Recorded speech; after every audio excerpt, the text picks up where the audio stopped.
Welcome to Rocky Broad Solar, where we encourage you to make the current flow.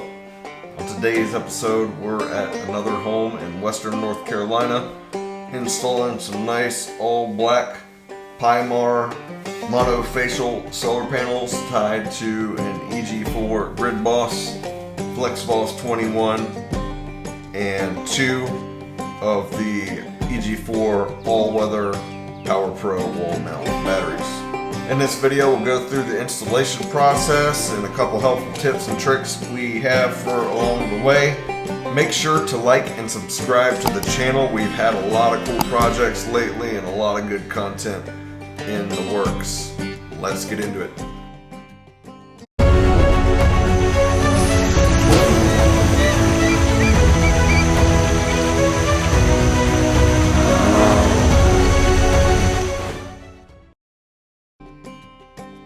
So on this project, we opted to buy one of these pads that are generally for mounting outdoor units on, just to provide a little bit of extra support so that the wall didn't have to take on the full weight of the batteries. These batteries are roughly 300 pounds a piece, and just having all that weight hanging on the wall, although it could withstand it, we'd rather just throw that pad down, be able to level those feet out to take just a little bit of that weight off the bracket. So here's Chris and Xander mounting the batteries, getting them lifted up onto the mounting brackets and installing these outdoor conduit boxes. These outdoor conduit boxes just kind of enclose that wiring and make a really nice transition into the FlexBOSS21 inverter. Here Xander's removing the knockouts there to install some 2-inch conduit between batteries so we can install that parallel cabling kit which parallels the batteries together.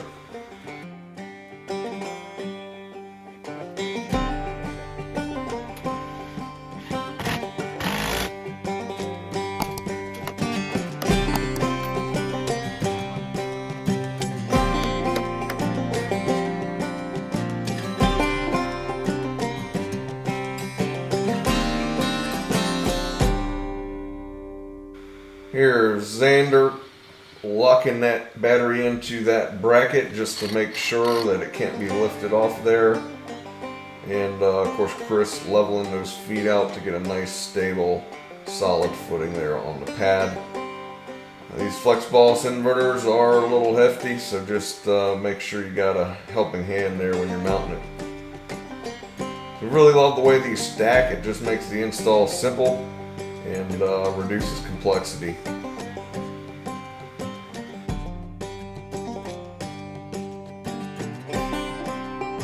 So one difference between the indoor batteries and these outdoor batteries are in these outdoor batteries, the connections at the top of the battery are IP67 rated for outdoor applications. And so therefore you don't really have to worry about making that conduit box fully weather tight. It's basically just a transition to keep all the wiring protected from physical damage. It's a little tough to see, but here's our leader battery, which is the one that is directly going to the inverter. We have the terminator on the COM1 port, and then our battery communication on COM2. This is a 2-battery system. So for what we're calling the follower battery here, we have the terminator in COM2 and the battery communication cable in COM1. That is just going off the documentation I got from the QR code on the side of the battery. Hey, DIY solar is not for everybody. This stuff's complex and difficult. If you're just looking to hire a professional to install solar and storage on your home in the western North Carolina area, go ahead down in that description below. Check out our Rocky Broad Solar intake form where you can just fill out some questions about your specific scenario, and we'll get back to you within a few days with a zero-cost, pressure-free quote. You can also check us out at www.rockybroadsolar.com, or you can just give us a call at the number here, 828-231-8359. Let's get back into it. Sometimes in the heat of the outback, you can find you a natural splitsky in here, all tangled up in the wire. It's like a dolphin in a 6-pack ring floating in the Pacific. Xander trying to figure out which wire is where. It's a delicate matter, fragile beast. a rail catch, tagged and bagged this bad boy, July 2nd, 26.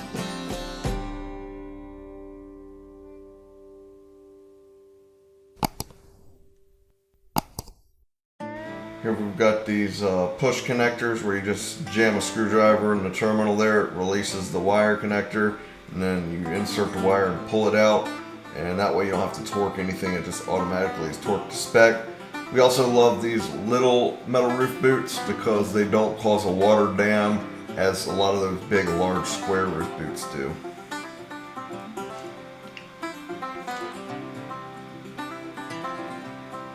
And here's Xander making sure that all the metal equipment is grounded and bonded to our equipment grounding conductor. That's one of the most critical parts about any solar or battery installation or any electrical installation in general.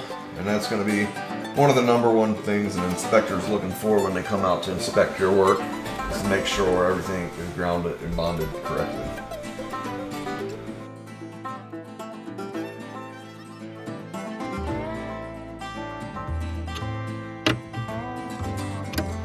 So we've got all of our battery cables landed in the battery terminals, and we've got our AC out landed there in the grid terminals. That's our #4 wire that's going to be feeding the GridBoss.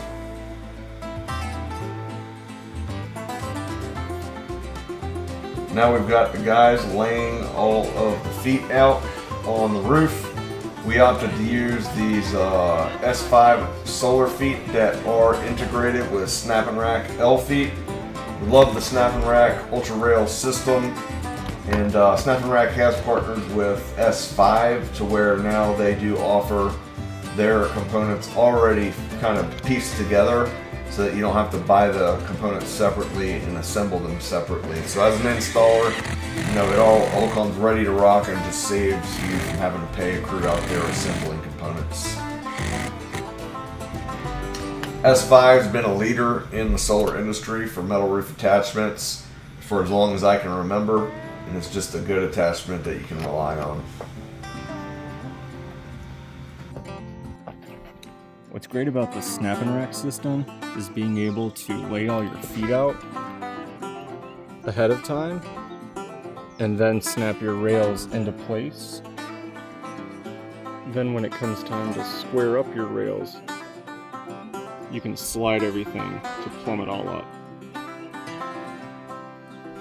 So here the guys are leveling out the rails. That's super important, you know, to run a string line across all the rails and get a nice flat plane, so that when you look up at the array, all the solar panels again are on a nice flat plane. When you choose MC4 connectors, make sure to always buy the Stably brand MC4. Don't be buying those cheap connectors off of Amazon. This is a very critical part of every installation, and you want to make sure you buy a good quality connector.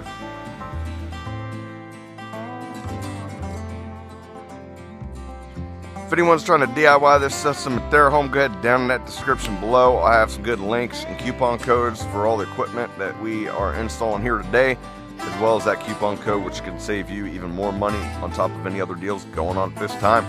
Let's get back into it. So again, grounding and bonding is one of the most critical things of any installation. In this case, SnapNrack, Ultra Rail, everything is designed to be grounded and bonded together. So, you know, all the panels are bonded to the racks, and then you basically, for every row of panels, you're going to need to use a little grounding rod to bond the different rows of panels together with some bare #6 wire. Bare #6 is required for any grounding and bonding that's done on the array where it could be considered exposed to physical damage. So again, #6 bare is just kind of industry standard. Here's Ryan connecting our Tigo rapid shutdown modules to the solar panels. Again, if solar panels are installed on a residential rooftop or even a commercial rooftop, they're going to be required to be rapid shutdown compliant, and the only way to achieve that in most cases with some rapid shutdown modules. We chose just the Tigo rapid shutdown only modules because they can pair up with the EG4 equipment now without the TAP or the CCA, so it just kind of simplifies the install.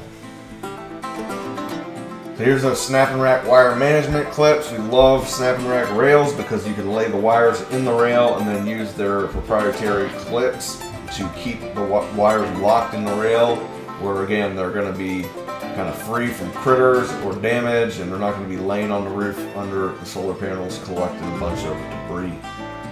Wire management is one of the most critical parts of any solar installation. Here's that grounding lug I was talking about, where the array splits here. We're running an equipment grounding conductor from array to array. We're bonding to both rails and we're bonding to that EMT conduit using the grounding bushing. So here's the SnapNrack mid clamps, and you can see that locks into the rail there with just a little snap. You slide it up, and then when you lock that clamp down, not only does it hold the panel in place, but it bites into the coating on the solar panel itself to create an electrical bond, and that is what electrically bonds the solar panels to the rails. Here we've got those SnapNrack end caps, which in this case we're using the SnapNrack hidden end clamps and then end caps so that the rails are actually flush with the side of the panels. In my opinion, that's just a nice, sleek, clean look when you're all done, to have the rails flush with the edge of the panels rather than sticking out a few inches like you'll see on a lot of other racking systems. Well, everything in SnapNrack uses that same bit, so again, one tool, you're not up there messing with your bits and interchanging things in and out. You kind of just hit the ground running. It's a very simple, easy racking system to use. Here you can see the guys are paying careful attention to wire management, making sure we don't have any wires hanging down under the panels and laying on the roof.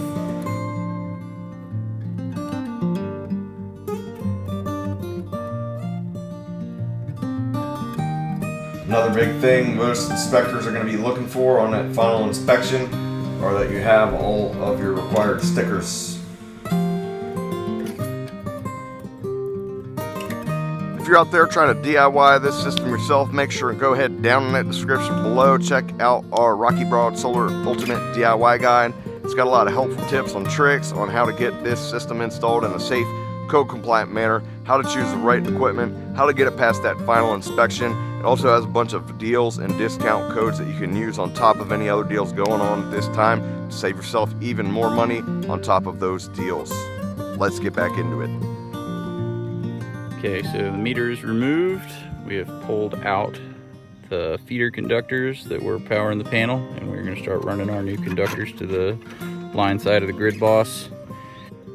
We removed this little junction box, which was hardwired to the load side of the meter here with no overcurrent protection and running their air conditioner. So we are going to fix this mess and run it onto the smart ports of the GridBoss, make that a much more safe circuit. We also have this incredible creature up here that has been living in the meter. Level 2 lightning resistance. We love it.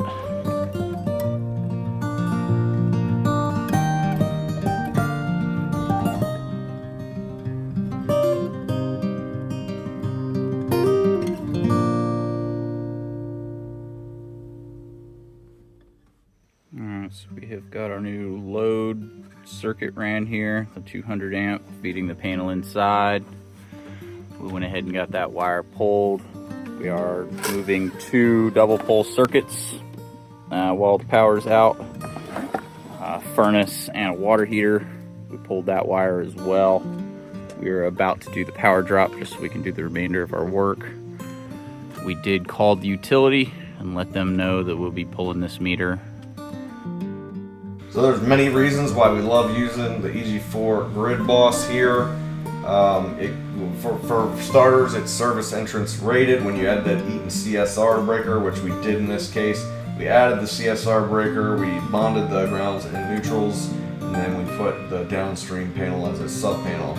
We've also added 3 loads there to the smart ports, and we've programmed them to shed again, the heating and air conditioning system and the water heater in the event of an outage after the batteries have drained out past 50%. And that way, you know, we know no matter what, we're saving at least one of those batteries for the most critical loads, such as internet, lights, refrigerators, and freezers. Next thing we love about that GridBoss, it's got the built-in bypass switch. It allows AC coupling if you have existing solar. And compared to the all-in-one inverters, it allows you to get away with that 100 amp disconnect for your solar and battery system, because again, that solar inverter is separate from the GridBoss. With an all-in-one 200 amp unit, you have to buy one of those gigantic 200 amp disconnects to meet your utility requirements, and that's generally going to cost you, you know, somewhere between $700 and $1,000 just for that disconnect alone. The disconnect we use here, that 100 amp disconnect, is only about $200.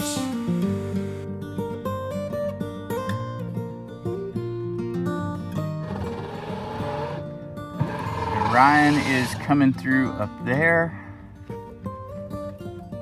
We're doing a pull through the crawl space. Pretty terrible. But, it'll look real good once we get this done. No one will ever see this. Not all moments of this job are glamorous. Sometimes you have to be in some really nasty, spider-covered crawl spaces. But sometimes your coworker comes through. Yeehaw. So one of the things all inspectors are going to be looking for on that final inspection is that you have all your required stickers. It's a little bit of a gray area, but generally as long as you have stickers plastered all over everything, nobody's going to really give you a hard time.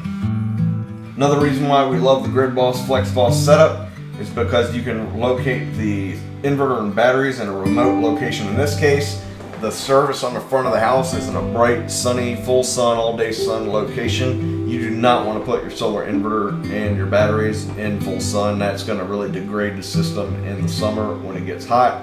So in this case, we put the solar and batteries back on the north side of the house where they're protected in the shade and have a little overhang from the roof, and then located that GridBoss at the meter. This gives us the ability to only run number 4 wire from the meter to the inverter, rather than 4-aught wire like you would need for an all-in-one 200 amp unit.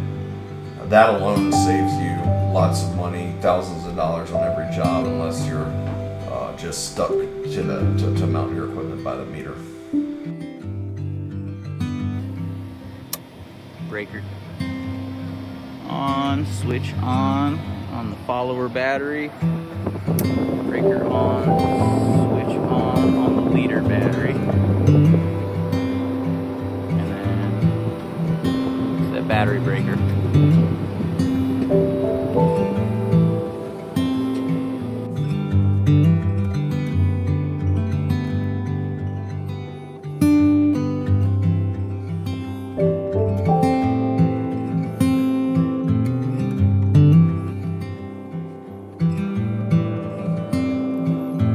Well, everyone, really appreciate each and every one of you for watching. Make sure again to like, subscribe, hit that notification bell. We got a lot of really cool videos coming up here in the future. As always, I really appreciate each and every one of you for watching. Till next time, take care.